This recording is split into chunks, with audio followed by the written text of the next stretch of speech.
வணக்கம் மாணவ செல்வங்களே, உங்கள் அனைவரையும் அன்புடன் வரவேற்கிறோம். எல்லா விலங்குகளின் காதுகளும் தோலும் ஒரே மாதிரியாக இருக்காது என்பது நமக்கு தெரியும். விலங்குகளின் காதுகள் மற்றும் தோலை பார்த்து நாம் அடையாளம் காணலாம். இந்த அமர்வில் விலங்குகளின் காது, தோல் மற்றும் அவை உண்ணும் உணவின் அடிப்படையில் வகைப்பாடு பற்றி நம்மை சுற்றியுள்ள விலங்குகள் 4ஆம் வகுப்பின் சுற்றுச்சூழல் அறிவியல் பாடத்திலிருந்து அறிந்து கொள்வோம். கற்றுக்கொள்வீர்கள். இந்த அமர்வின் முடிவில் நீங்கள் இதை பற்றி புரிந்து கொள்ள முடியும். குட்டி ஈனும் விலங்கினம், முட்டையிடும் விலங்கினம், தாவர உண்ணிகள், ஊனுண்ணிகள், சர்வ உண்ணிகள், விலங்குகளின் பயன்கள். முக்கிய வார்த்தைகள்: காது, தோல், உணவு, குட்டி ஈனும் விலங்கினம் அதாவது குழந்தைகளை பெற்றெடுப்பது, முட்டையிடும் விலங்கினம் அதாவது முட்டையிடும், தாவர உண்ணிகள் அதாவது தாவரங்களை மட்டுமே உண்ணும், ஊனுண்ணிகள் அதாவது இறைச்சியை மட்டுமே உண்ணும், சர்வ உண்ணிகள் அதாவது தாவரங்கள் மற்றும் இறைச்சி இரண்டையும் உண்ணும். அமர்வை தொடங்குவதற்கு முன் இந்த அமர்வின் கருத்து வரைபடத்தை பார்ப்போம். முந்தைய அமர்வில் சரத்தும் அவரது நண்பர்களும் பல்வேறு வகையான விலங்கு காதுகள் மற்றும் தோலை பற்றி தங்கள் ஆசிரியரிடமிருந்து எவ்வாறு கற்றுக்கொண்டார்கள் என்பதை கற்றுக்கொண்டோம். இப்போது காதுகள் மற்றும் தோலின் அடிப்படையில் விலங்குகளை 2 வகைகளாக வகைப்படுத்தலாம் என்று ஆசிரியர் மாணவர்களுக்கு விளக்கினார். காதுகள் தெரியும், தோலில் ரோமங்கள் இருக்கும் விலங்குகள் குட்டிகளை பெற்றெடுக்கின்றன. அவை குட்டி ஈனும் விலங்கினம் என்று அழைக்கப்படுகின்றன. பொதுவாக பாலூட்டிகள் குட்டி ஈனும் விலங்கினத்தை சேர்ந்தவை. அவற்றின் குஞ்சுகளுக்கு பால் கொடுக்கின்றன. சில உதாரணங்கள்: கரடிகள், சிம்பான்சிகள், யானைகள், குதிரைகள், சிங்கங்கள், செம்மறி ஆடுகள், புலிகள், நாய்கள், பூனைகள், பசுக்கள், எலிகள், ஒட்டகச் சிவிங்கிகள் மற்றும் கால்நடைகள். டால்பின்கள் குட்டிகளை பெற்றெடுக்கின்றன, மேலும் அவற்றின் குட்டிகளுக்கு பால் ஊட்டுகின்றன. காதுகள் தெரியாத, தோலில் ரோமங்கள் இல்லாத விலங்குகள் முட்டையிட்டு அடை காத்து குஞ்சு பொரிக்கின்றன. அவை முட்டையிடும் விலங்கினம் என்று அழைக்கப்படுகின்றன. சில உதாரணங்கள்: தவளைகள், பாம்புகள், பல்லிகள், கோழிகள், வாத்துகள், மீன்கள், சுறாக்கள், பென்குயின்கள், பட்டாம்பூச்சிகள் மற்றும் பேய் கணவாய்கள்.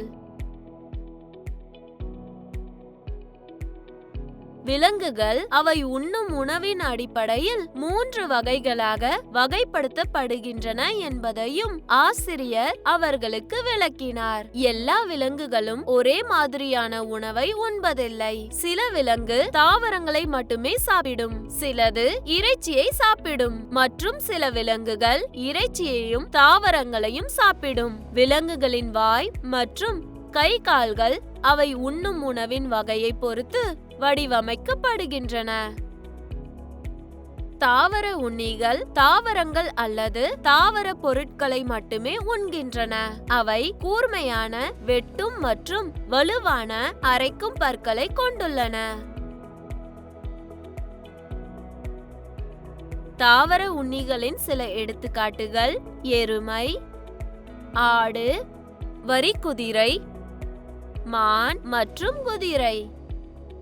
மாமிச உண்ணிகள் என்பது மற்ற விலங்குகளின் இறைச்சியை உண்ணும் விலங்குகள்.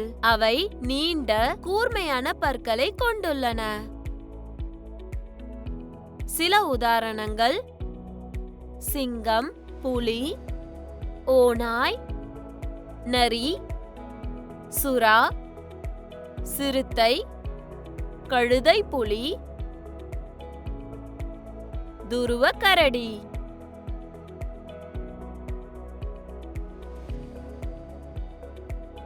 மாமிச உண்ணிகளான பறவைகள் இறைச்சியை கிழிக்க தங்கள் அலகுகளை பயன்படுத்துகின்றன. எடுத்துக்காட்டு: கழுகு, பிணந்தின்னி கழுகு. சர்வ உண்ணிகள் என்பது தாவரங்கள் மற்றும் விலங்குகள் இரண்டையும் உண்கின்றன. அவை கூர்மையான வெட்டும் பற்கள், வலுவான அரைக்கும் பற்கள் மற்றும் கோரை பற்களை கொண்டுள்ளன.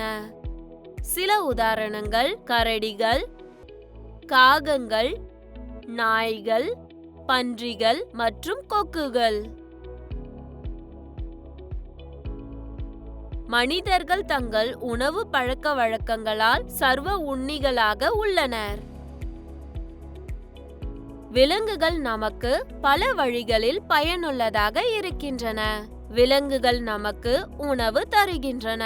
விலங்குகளின் தோல் காலணிகளையும் பறை போன்ற இசைக்கருவிகளையும் தயாரிக்க பயன்படுகிறது.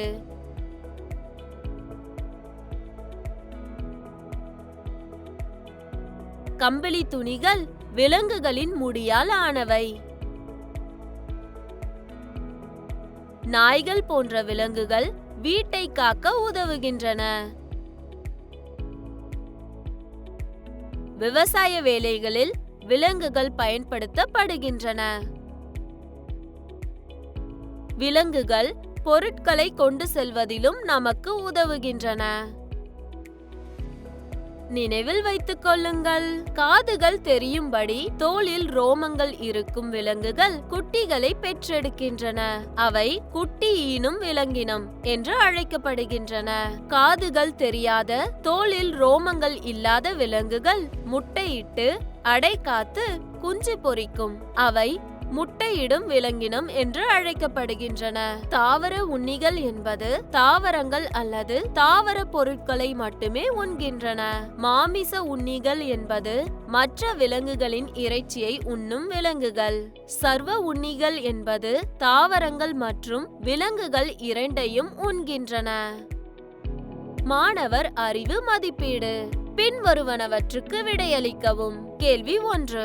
கோழி ஏன் முட்டையிடும் விலங்கினம் என்று அழைக்கப்படுகிறது? கேள்வி 2. எந்த விலங்குகள் நமக்கு உணவு தருகின்றன? கேள்வி 3. விவசாயத்தில் எந்த விலங்குகள் பயன்படுத்தப்படுகின்றன? கேள்வி 4. முட்டையிடும் மற்றும் குட்டி ஈனும் விலங்குகளுக்கு இடையே உள்ள 2 ஒற்றுமைகள் மற்றும் வேறுபாடுகளை எழுதுங்கள். கேள்வி 5. குட்டி ஈனும் இனத்திற்கு 4 உதாரணங்களை கொடுங்கள். கேள்வி 6. முட்டையிடும் விலங்கை பற்றி 2 வரிகள் எழுதுங்கள். கேள்வி 7. சில விலங்குகள் முட்டையிடுகின்றன, ஆனால் இறகுகள் இல்லை. அவற்றின் பெயர்களை எழுதுங்கள். கேள்வி 8. தாவர உண்ணிகள் டேஷ் சாப்பிடுகின்றன. கேள்வி 9. ஊனுண்ணிகள் டேஷ் சாப்பிடும் விலங்குகள் ஆகும். கேள்வி 10. சர்வ உண்ணிகள் டேஷ் சாப்பிடுகின்றன. கேள்வி 11. தாவர உண்ணிகளுக்கு ஏதேனும் 2 உதாரணங்களை எழுதுங்கள். கேள்வி 12. காதுகள் தெரியும்படி தோலில் ரோமங்கள் இருக்கும் விலங்குகள் குட்டிகளை பெற்றெடுக்கும் விலங்குகள். அவை டேஷ் என்று அழைக்கப்படுகின்றன. செயல்பாடு: தாவர உண்ணிகள், ஊனுண்ணிகள் மற்றும் சர்வ உண்ணிகளின் படங்களை சேகரித்து ஒரு ஸ்கிராப் புக் செய்யுங்கள்.